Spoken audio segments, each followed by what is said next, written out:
తెలంగాణ రాష్ట్ర పరువును ప్రపంచంలోనే పల్సన చేసిన ఘనత కాంగ్రెస్ పార్టీదే అన్నట్టు చెప్పిండు హరీష్ రావు. కాంగ్రెస్ సర్కారు తెలంగాణ రాష్ట్ర పరువునే కాదు దేశం పరువును కూడా తీసిందని, కాంగ్రెస్ పార్టీలో ఇజ్జత్ తీసినంత పనిచేసిండు. నీ దోస్తులు నీ చుట్టుండే కాంగ్రెస్ నాయకులేమో పాపం విదేశాల నుంచి వచ్చిన మహిళల పట్ల అనుచితంగా ప్రవర్తించి ఈ దేశ గౌరవాన్ని, ఈ రాష్ట్ర గౌరవాన్ని దెబ్బతీసిండ్రు ఇవాళ కాంగ్రెస్ పార్టీ నాయకులు. ఆమె మధ్యలోనే పోటీలో నుంచి విరమించుకొని తమ దేశానికి పారిపోయిందంటే అది మనకు చెడ్డ పేరు కాదా? సిద్దిపేట జిల్లా జగదేవ్పూర్ మండలం తీగులు అనే ఊర్లో బీఆర్ఎస్ పార్టీ ఆఫీసులో తెలంగాణ తల్లి విగ్రహాన్ని షురూ చేసడానికి పోయిన హరీష్ రావు గిట్లా మండిపడ్డాడు కాంగ్రెస్ సర్కార్ మీద. అంతేకాదు సీఎం రేవంత్ రెడ్డి చేస్తున్న పనుల మీద, తన తీరు మీద గట్టి అనే మాట్లాడిండు. జనము జీలుగు విత్తనాలు కూడా సరఫరా చేయలేని చాతగాని దద్దమ్మ ప్రభుత్వం రేవంత్ రెడ్డి ప్రభుత్వం.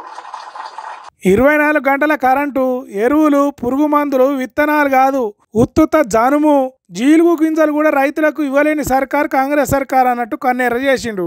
తర్వాత ఏమంటున్నాడో ఈనుర్రి. ఏమైనా మాట్లాడితే పైసలు లేవు అంటాడు. మరి అందాల పోటీలకి అడిగెలిచ్చినాయి పైసలు 200 కోట్లు ఖర్చు పెట్టి అందాల పోటీలు పెట్టినాం. అందాల పోటీలతోని ఎవరికన్నా కడుపు నింపుతారా? ఇప్పటికి ఉన్నాయి వాట్లు. అందాల పోటీలతో ఎవరికైనా అనాపైసా సాయం జరిగిందా?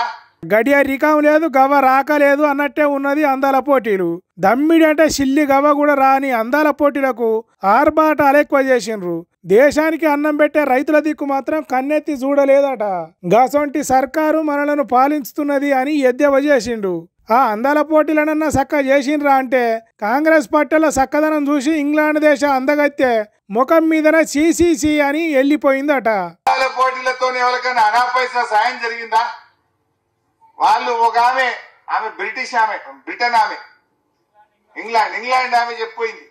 ఆ అందాల పోటీలో ఈ రేవంత్ రెడ్డి చుట్టూ ఉండే 2 దోస్తులట. రేవంత్ రెడ్డికి బాగా సన్నిహితంగా ఉండే 2 ఆమెతోని అనుచితంగా ప్రవర్తిస్తే, ఆమెను ఇబ్బంది పెడితే ఆమె తమ దేశానికి పారిపోయింది.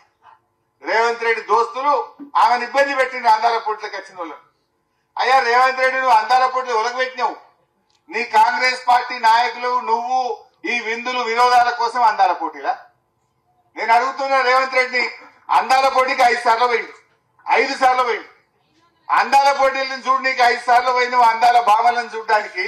ఒక్కసారి ఒక మార్కెట్ యార్డ్కి వచ్చి వడ్లెందుకు కొంటలేవని చూస్తేందుకు నీకు టైం దొరకలేదా? జనము జీలుగు విత్తనాలు ఎందుకు దొరకలేవని అడగనీకి నీకు టైం దొరకలేదా? ఏం చేయలేదు కానీ అందాల పోటీలు అంటే ఎగేసుకొని ఉరుకుతున్నావు అన్నట్టు చెప్పిండు. ఇట్లా కాంగ్రెస్ సర్కారును చాలాసేపే ఆడుకున్నాడు హరీష్ రావు. సోమవారం నాడు తెలంగాణ భవన్లో రాష్ట్ర ఆవిర్భావ ఉత్సవాలు జరిగితే అక్కడ జెండా వందనం చేసిండు. తర్వాత పెట్టిన సభలో మాట్లాడుకుంటా ఏమన్నాడో ఈనుండ్రి. బీఆర్ఎస్ స్వంతగానే ఉంటది, ఒంటరిగానే మళ్ళీ అధికారంలోకి వస్తుంది, 100 సీట్లతో అధికారంలోకి వస్తుంది తప్ప ఏ పార్టీతో బీఆర్ఎస్ పొత్తు పెట్టుకోదు. ఎవడో పెట్టుకుంటామన్నట్టు ఇంకోడెవడో పెట్టుకుంటారన్నట్టు మాట్లాడుతున్నారు. ఎవరితో పొత్తు పెట్టుకోము. బీఆర్ఎస్ కేసీఆర్ నాయకత్వంలో మళ్ళీ అధికారంలోకి వచ్చేది ఖాయం. ఇలా ప్రజలే కోరుకుంటున్నారు. ఎక్కడ పోయినా అదే చర్చ జరుగుతుంది. ఎవడెవడ ఏదేదో మాట్లాడుతున్నారు కానీ నేను చెప్తున్నా రాసుకోండి. తెలంగాణలో రాబోయేది బీఆర్ఎస్ సర్కారే. అది కూడా ఏ పార్టీతోని పొత్తు లేకుండానే సెంచరీ కొట్టుడు ఖాయం అంటున్నాడు. పొత్తు పెట్టుకునే ముచ్చట బీఆర్ఎస్ పార్టీని బీజేపీలో కలుపుతారనే చర్చ కవిత రాసిన ఉత్తరంలో ఉన్నది కావచ్చు కానీ హరీష్ రావు మనసులో ఆలోచన లేదు అన్నట్టు చెప్పిండు హరీష్ రావు. తర్వాత కేసీఆర్ 10 ఏళ్లలో తెలంగాణను నిలబెడితే రేవంత్ రెడ్డి 1.5 ఏళ్లలో పడగొట్టిండు అన్నట్టు చెప్పిండు. ఇట్లా కాంగ్రెస్ సర్కారు మీద తెలంగాణ రాష్ట్రానికి చేస్తున్న నష్టాన్ని గట్టిగానే చెప్పిండు. పొత్తులు గిత్తులు ఏం ఉండకుండానే సెంచరీ కొట్టుడు ఖాయం అన్నట్టు కుండబద్దలు కొట్టిండు ట్రబుల్ షూటర్ గా పేరున్న హరీష్ రావు. కండబలం గుండె బలం ఆటలు ఒక ఎత్తు అయితే బుద్ధి బలంతో నాడే ఆట చదరంగం ఇంకో ఎత్తు.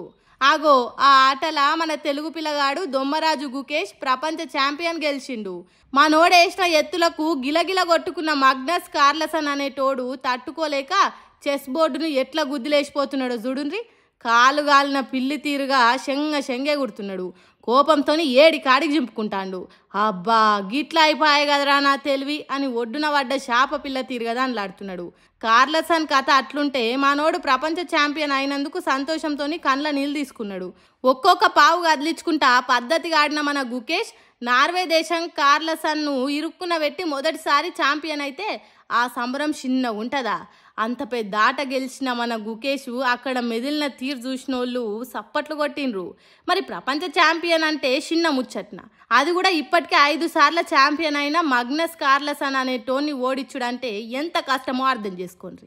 అయినా ఓపికగా వాని చిక్కులల్లో పడేసి మెస్ల రాకుండా చేసినందుకు కార్లసన్ చించుకున్నాడు. ఇది చూసిన ప్రపంచ జనాలు కార్లసన్ గాన్ని తిడుతున్నారు. గెలిచినప్పుడు ఎట్లా సంబరపడతామో ఓడిపోయినప్పుడు కూడా అంతే ఓపిక ఉండు తెలవాలి. 5 సార్లు గెలిచిన మనిషి తీరుగా చెయ్యనే లేదు, ఇది పద్ధతే కాదు అని కామెంట్లు పెడుతుర్రు. సరే ఏం జరిగిందనేది పక్కకు పెడితే మన దొమ్మరాజు గుకేష్కు శుభాకాంక్షలు చెప్పుకుందాం కామెంట్లల్లా. ఏమంటారు? మరి ఇంకేంది, కంగ్రాచులేషన్స్ అని టైప్ చేయండి కామెంట్లల్లా, ఎందుకు లేటు.